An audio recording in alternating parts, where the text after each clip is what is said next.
Hello all, welcome to the preview of the India vs Australia game. It's been a fantastic start for India and Australia in this World Cup. India cruising past South Africa in that first match at the Hampshire Ball, and then Australia as well beating West Indies at Trent Bridge.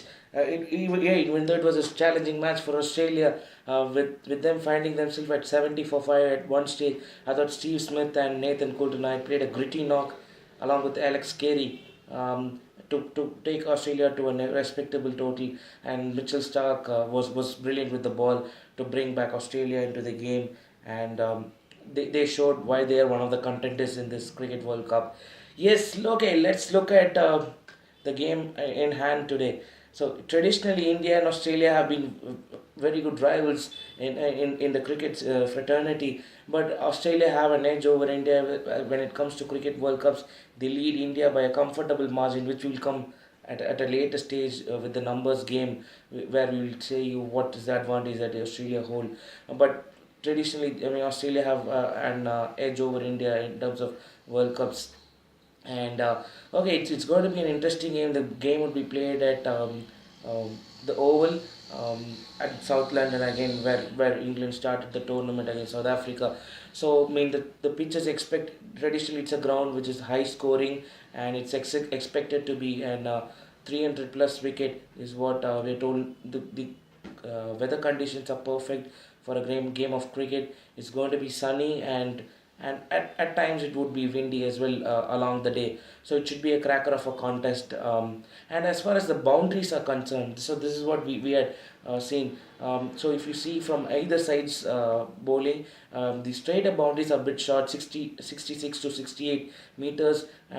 At one end probably 70 meters is the maximum. So shorter straight boundaries as well. The side, I mean the square boundaries as well are not that big. So it's a ground where the bowlers have to be a little bit calculative when they're hitting the short lines. The square boundaries are only 65, 66 meters, so it's easy for the batsman to clear. So they will have to plan accordingly when they turn up here. Because when we saw in the last match at the Hampshire Bowl, the square boundaries were a bit bigger compared to the straight boundaries. So the use of the short ball, which has been used against Australia in the recent game against West Indies, would not quite work if it's not taken at a full tilt, because the boundaries are short. The batsman can clear the boundaries easily. So that is something the bowlers will have to keep in mind when they're going in with that bouncer barrage.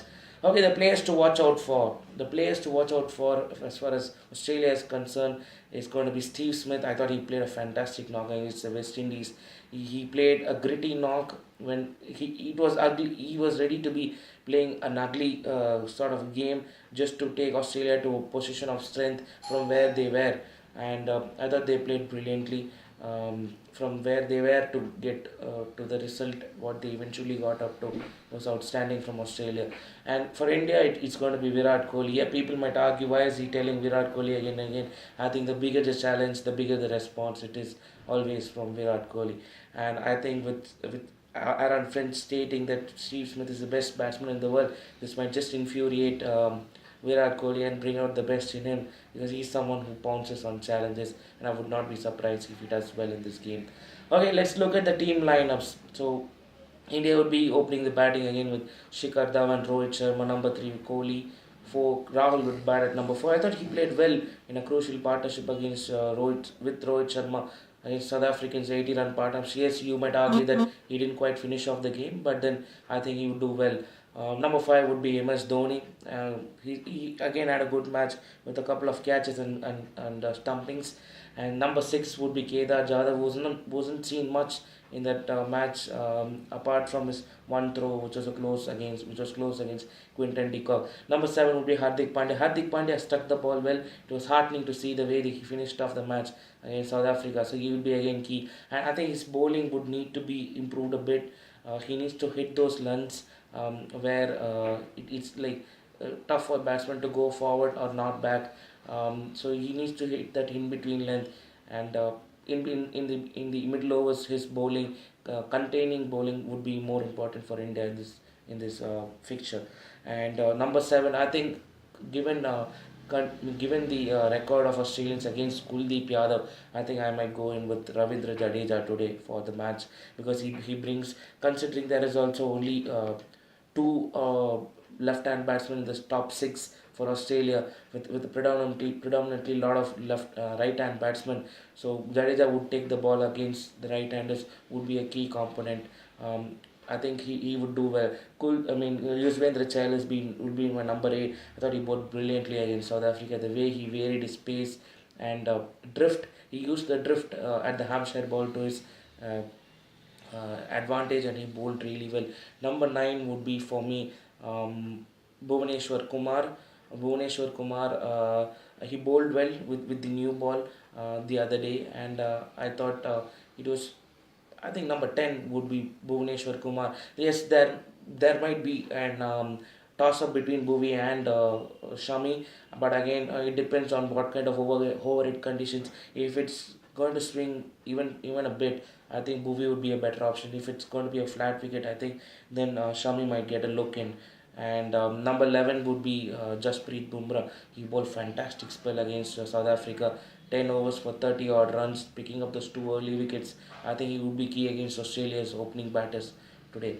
And let's look at the Australian lineup. Finch, Warner, dangerous players. They need to get them out, and Indians need to get them out early. Number 3 would be Kawaja has been struggling a bit in the recent times.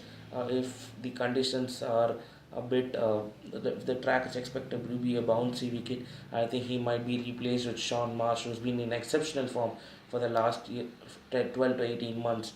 He might get a look in today. 4 would be Steve Smith for me. Has been outstanding as we discussed earlier. I expect him to do well. 5 would be Marcus Stoinis.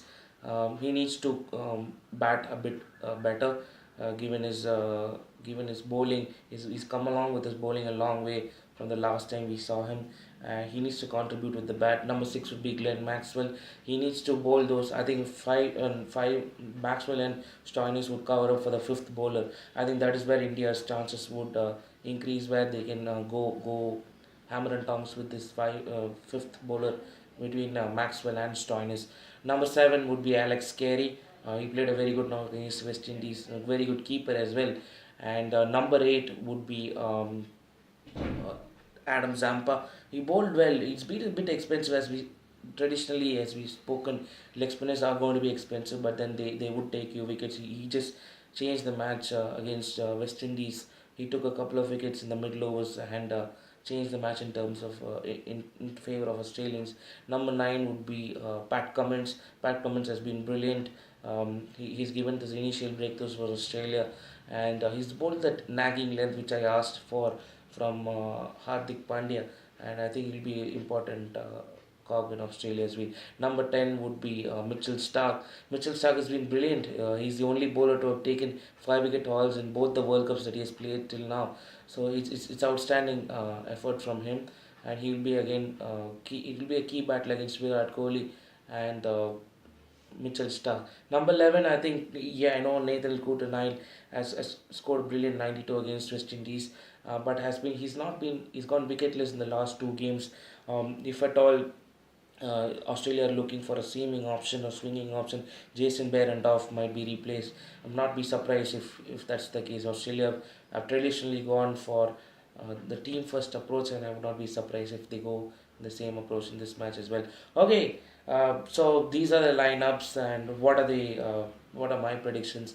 Oh, it's going to be a very very tricky match, because both teams have had upper hand of each other in the recent times. Maybe with India beating Australia in Australia, and Australia beating India in India, and so it's going to be a cracker of a match. I think it will be 50-50, 51-49 in favor of India. Maybe just because I'm from India. Just kidding. I think it'll be a close match, 50-50. It depends on the starts that both the team gets, and how they capitalize going forward. And let's look at the numbers game. So the numbers game is the key thing is 8 uh, is to 3. So 8 is to 3 is the ratio, is the overall record for India versus Australia in the World Cup. So Australia have beaten India 8 times in the 8 times out of the 11 times when these two have met each other in ICC World Cups. So, so Australia, as I said, have a clear advantage in ICC World Cup. So it's probably good for India to give one back to them. So, and the next thing is 33.06 is Kuldeep's average against Australian batsmen. It's the highest for him against any opponent, and precisely why the reason why we I don't think so he'll feature in today's game. And the next thing is Kuldeep Yadav and Yuzvendra Chahal. Not only they have taken wickets in since start of 2018. Not only they have taken wickets in 11 to 40. Their wicketing abilities between 41 to 45 is also brilliant.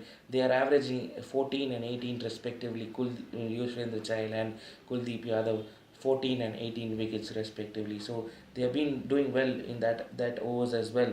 Okay, so these are the numbers game we thought we would bring you just to add a spice to the contest. So yeah, as I said, it's going to be a cracker of a match. Be starting at 3 p.m. Indian Standard Time. Let's hope we have a very good match on a Sunday, just relaxing. We will come back with the review of the match soon. I know it's been a frustrating week for us. We've not been able to bring content to you. We are working on certain things, and the unforeseen circumstances due to which we have not been able to bring the video to you. We will try to bring content to you consistently. Please keep supporting us, like, share, and subscribe to all your friends. And thank you for watching this video. Hope it's a good match. Until next time, bye bye.